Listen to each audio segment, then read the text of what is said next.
Hi, so I did a video the other day and it touched on heat loss reports, the design of heating systems, plumbing systems in people's homes. Now, when you're dealing with existing systems, it can be difficult because it can be major upheaval to try and get that system up to current regulations or just working efficiently, because it is becoming important, especially with the lack of education or understanding from homeowners with regards to energy efficiency and heat pumps and all the bad rap that they get. Now, I always say it, the heat pumps aren't the problem, it's always the heating system, and people think that because the heat pump doesn't work properly, that is the thing that's rubbish. And it actually, 9 times out of 10, it isn't the heat pump at all, it's the system that's already there. You find that if you don't get a reputable company, the engineers don't really care, or the companies don't really care about your heating system. They're going to fulfill their contract by fitting a heat pump. The heat pump works, but it just doesn't work efficiently. So there's the bit of the grey area. Now, my view on this is that if you can make your current heating system more efficient and get it working kind of like a heat pump would, then if we are pushed into having a heat pump, which might happen, it might not, we don't really know, you'll already be kind of clued up because your gas boiler will be kind of working in a similar type of way, which means basically getting the right amount of heat to the right part of the system at the right time. And it's all, it is really kind of important, and the efficiency and the cost saving that you could have is quite significant. I mentioned about this heat loss report that I did.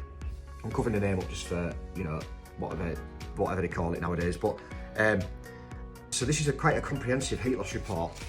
It's about 15 pages long, and in there you've got all of your room dimensions, and you basically enter your room dimensions, ceiling heights, window sizes, double glazing, insulation, cavity wall insulation, solid walls, loft insulation, floor insulation. It all goes into it, and it produces basically a report like this.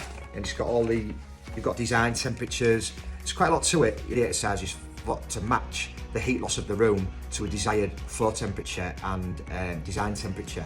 These are all in green, so that means that the radiators that we're going to put in are designed to work at the worst temperature it can get to at -3 in this country. Is what they say, is that's the recommendation, is -3 around the area we live, and that these radiators are sized correctly to work at a maximum floor temperature of 65 degrees. Now that's a little bit higher than what we should probably do it at. On a new build it's going to be 55 degrees soon, but the reason we've done it a little bit higher is because the house is existing, it's not a new build. The insulation properties aren't great, they're not planning to upgrade that, so we've done it to what we can get the most out of this system. So that's the report. It is comprehensive, but once the system's up and running, boiler will produce a floor temperature relevant to the temperature outside or inside, depending on how you do it, weather comp or load comp. You think in this country, the thought behind that is that it only really gets to -3 overnight. So during the day, even on a cold day, it might stay at -1, but even then your boiler will probably be kicking out 55 degrees, not 65. So it's really good, and the fact that your floor temperature on your boiler fluctuates dependent on that temperature means that you're saving money, and that is where it becomes really, really important. So if you are getting major renovations done on your heating system, just consider getting a heat loss report on the proper one.